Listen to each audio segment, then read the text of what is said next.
আগে দর্শনধারী পরে গুণ বিচারি। কালার দেখলেই তো খিদে পাচ্ছে। কাঁচা ঝালের মাছ ভুনা আগে কখনো খেয়েছেন? এত ইয়ামি আর এত টেস্টি, তাও আবার সিলভার কার্প মাছ।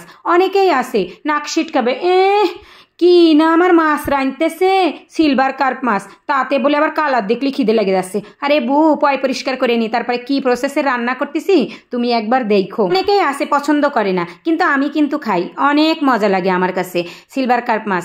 একটু কাটা বেশি, তাতে কোনো সমস্যা না। তো মাছটা আমি প্রথমে কেটে, প্রথমে মাছটাকে আমি কাটলাম, তারপরে লেবুর রস মাখিয়ে রেখে দিলাম।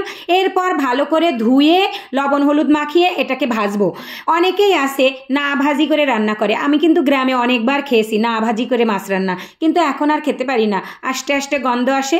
তাই জন্যই তো লেবু মাখিয়ে অনেকক্ষণ ধরে ধুয়ে তারপরে এই লবণ হলুদ মাখিয়ে ভেজে নিলাম। অনেকেই আছে সিলভার কার্প মাছ, তেলাপিয়া মাছ, তারপরে টাকি মাছ, অনেক মাছ খায় না। আমি কিন্তু সব মাছ খাই, আমার ভালো লাগে। আমি গ্রামের মেয়ে তো অনেক ধরনের মাছ খেয়েছি ছোটবেলা থেকে, এই জন্য আমি সব মাছ খাই। এবার চলে আসলাম শিলপাটার কাছে। মশলা কি কি দেবো এই সিলভার কার্প মাছে দেখে নি। পেঁয়াজ, রসুন, কাঁচা ঝাল, ধনিয়া আর অল্প একটু জিরে আর অল্প একটু সর্ষে, হাফ চামচ করে জিরে, সর্ষে, ধনিয়া আর বড় সাইজের 3টা পেঁয়াজ আর 2টো রসুন আর 4-5টা কাঁচা ঝাল একসাথে বেটে মিহি করে নিলাম। এরপরে চলে যাব আমি সেই ভাজা মাছের যে তেল থাকবে ওই তেলের ভিতরে মশলাটা দিয়ে ভালোভাবে কষাবো। এই যে কাঁচা মশলা একেবারে অনেক করে কষাবো না, হালকা কষাবো, কারণ এই কাঁচা মশলার অন্যরকম একটা টেস্ট পাওয়া যায়। আর ঘরে ছিল একটু টক দই, ভালোভাবে ফেটিয়ে একদম লিকুইড করে নিছি। আর এই কাঁচা মশলার ভিতরে দিয়ে দিলাম একটু 2 চামচ টক দই। টক দই দিলে যে কোনো খাবারের টেস্টটা অন্যরকম আসে। তো টক দই দেওয়ার পরে আমি মশলাটা হালকা কষানোর পরেই টক দইটা দিলাম। এরপরে দিয়ে দেবো হলুদের গুঁড়া আর লবণ, পরিমাণ মতো লবণ দিয়ে দেবো। আর হলুদ কালার অনুযায়ী, স্বাদ তো হলুদে তেমন একটা আসেই না, বেশি হয়ে গেলে আরও তিতো আসে। তো ওই বাটি টক দই ধোয়া বাটিটা ধুয়ে একটু পানি দিয়ে দিলাম। বেশি পানি দেবো না, কারণ মাছ তো ভালো করেই ভাজলাম। তো মাছ ভালো করে ভাজার পরে সামান্য কিছু পানি দিলাম টক দইয়ের ওই বাটি ধুয়ে। আর আস্তে জালে, একদম আস্তে জালে ওইটাকে রান্না করব।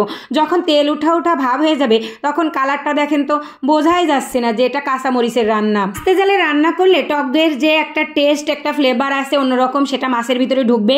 আর দেখতেও সেই রকম লোভনীয় হয়েছে, আর খেতেও মাশাআল্লাহ অনেক ইয়ামি হয়েছে। যদি কখনো সুযোগ হয় তাহলে সিলভার কার্প মাছ একটু টক দই দিয়ে রান্না করে খেয়ে দেখবেন, এত ইয়ামি হয়েছে, আমি খেয়েই বলতেছি। এখন আপনার কাছে কেমন লাগবে আমি জানি না, তবে আমার কাছে কিন্তু সত্যি অনেক অনেক মজা হয়েছে। মাছ আমি এভাবে কখনো খাইনি টক দই দিয়ে, তো সত্যি ভীষণ মজা হয়েছে। তো সময় ধরে ধৈর্য নিয়ে আমার ভিডিওটা দেখার জন্য সবাইকে অসংখ্য ধন্যবাদ। আর যদি ভিডিও ভালো লাগে তাহলে অবশ্যই লাইক, কমেন্ট, শেয়ার করবেন। আর আমার আঞ্চলিক ভাষার ভিডিওগুলো আপনাদের কাছে কেমন লাগে আর শুদ্ধ ভাষার ভিডিওটা কেমন লাগলো অবশ্যই কমেন্ট বক্সে জানাবেন। আজকের মতো আল্লাহ হাফেজ।